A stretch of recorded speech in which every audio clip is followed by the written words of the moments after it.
Good evening everybody and welcome back to the channel. I just want to start off by saying I hope that all these videos aren't annoying you or aren't boring you. I don't know, when I get an idea, I just want to make a video with you, and obviously here's another one today. I mean, I haven't really seen anybody talking about this man. Obviously you know who it is by the title, by the thumbnail, but at the same time I just wanted to go into a little bit of detail because there is a lot of backlash when it comes to Graham Potter because of how poor he is doing at Chelsea at this moment in time. But at the same time, we did a comparison, didn't we, against David Moyes. We did a comparison against Nuno, and obviously we're going to be doing a comparison against Graham Potter, but more in depth today. But as you can see, I'm Leeds United Daily, and if you have never seen my face before, I try to bring out Leeds United content on a daily basis, whether that's podcasts, whether that's streams, whether that's transfer news, and there's obviously going to be other things going to be implemented in the channel as well. But as well, the other reason why I wanted to do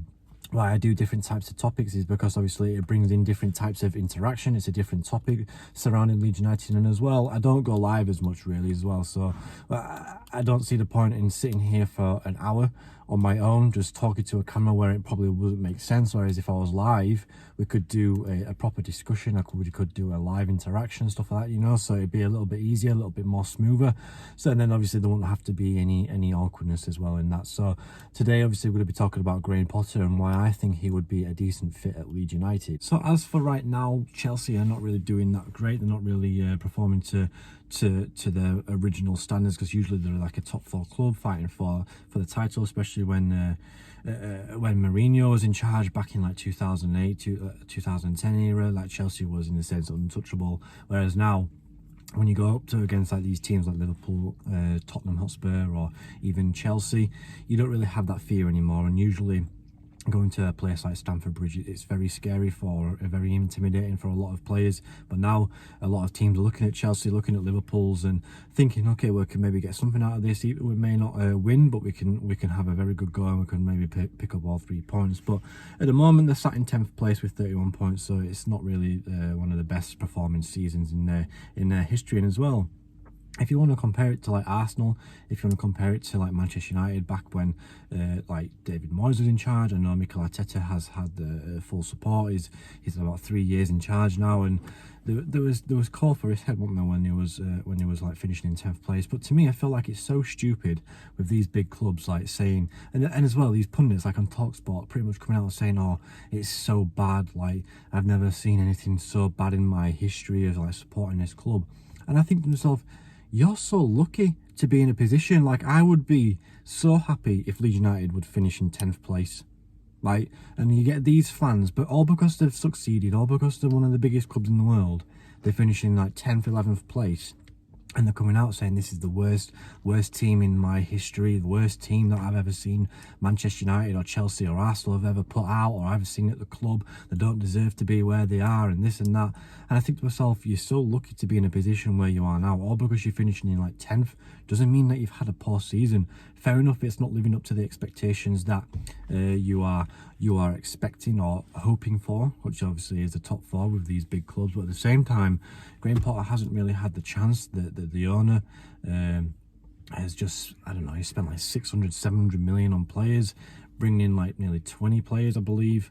And it's not his team, it's not his system, not his players that Ted Bowley's brought in, because obviously when he was at Brighton, him and his scout brought in players who he thought would have fitted the system, who he thought was going to be good. But whereas Ted Bowley, he'd just look at players and like, okay, well he's this, he's worth that, I like him, I'll bring him in. In a sense, it's like a bit of a dictatorship. So to me, I feel like it's a little bit unfair to sit here and say that he's doing a poor job when really it's not really his team.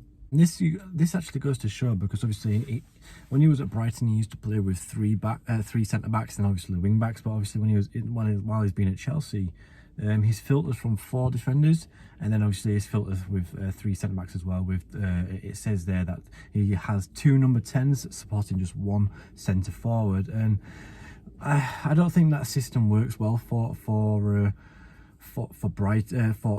Graham Potter at Chelsea, because I don't really think that the players seem to understand like the system. I mean, he does play a very fast like attacking style of football when it comes to like the attacking third and everything, but I feel like his system, his philosophy is more so having three centre-backs converting into five defenders. So in a sense, it'll put that low block, you know, so it'll be so difficult to break down teams. And I feel like that's what he did well at Brighton. He set up a team, he got in the system very well, where he would implement the 3-4-2-1 or something like that, to, in a sense, a diamond. But then with the wing backs, it would be exceptionally fast in the counter-attacking transition. And this is why it says here, it's like when he plays wing backs, he usually uses his wide players. So if he was to come into Leeds United, Sinisterra and Nonto, I don't know if it would be able to if Nonto and Sinisterra would be able to like implement that in the game, because obviously I've not really seen Nonto do exceptionally well when it comes to the defensive work or track. Like, he does track back, but I'm also see him higher up the field than he does when he comes back, so I don't know how that would work. Usually plays the two tens, so Jack Harrison and Brendan Harrison, and then usually the midfielders would be, or two centre defensive midfielders, so it'd be like obviously McKennie and Adams as well. So I feel like, to me, it would be a great system. But with, like I said to you, like with the likes of David Moyes, with the likes of Nuno, with the likes of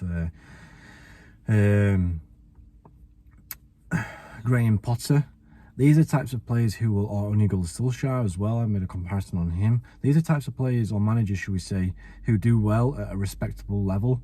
But then obviously when they do well at a respectable level, bigger clubs look at them and think, okay, well, they've done well there, they've managed to get a team who is in the lower half into the top half, so we'll appoint them. And then usually maybe like eight times out of 10, then the managers seem to struggle, because obviously with the expectations of these big clubs, they expect to have success like straight away, and with that pressure, it's very difficult for managers to succeed there. So to me, I feel like Graham Potter's time at Chelsea is going to come to an end very shortly. So off camera, I've been doing a little bit of research, and I don't know if this is the type of formation he's been using under when he was a Brighton manager, but it's 3-2-4-1, and I feel like this would be a really good and really solid type of formation to be implemented in at Leeds at the moment, especially when it comes to the defensive area. Because if we was to play Meslier, Koch, Verba and Cooper as our back three,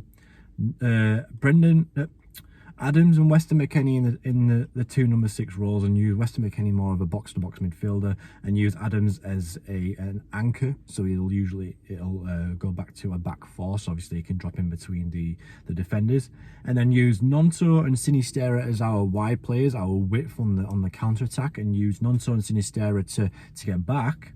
And then maybe have Rocker in the advanced role, and then Jack Harrison as the number 10, and then play either Rodrigo or Bamford up front. And I feel like that would be a very, very solid back line, because it's like, in a sense, it's like a little bit like Nuno. So when we was to go defending, there'll be Nonto, Koch, Verba, Cooper, Sinisterra, so that'll be a back 5, and then we could have Adams, Weston McKennie and Mark Rocker dropping back when defending, and leave Patrick Bamford, so we could have like a 5-4-1 system in defending, and then break out in the like a 4-3-3 or a 4-2-4 or something like that, so we can go up there, counter-attack and punish the teams as well. So I feel like that would be a very good, decent, solid formation in my opinion. But anyway guys, that is my thoughts on Graham Potter. I feel like he would be a good manager. I feel like he would help Leeds United in a lot of ways, the same with like Nuno. But anyway, comment down below what you think of the addition to Graham Potter. Do you feel like he would do a good job at Leeds United if he was to be sacked at Chelsea? Or would you feel like it would be a big mistake as well? Anyway guys, thank you so much for watching. Make sure you like, comment and subscribe, and I'll see you in the next one. Peace.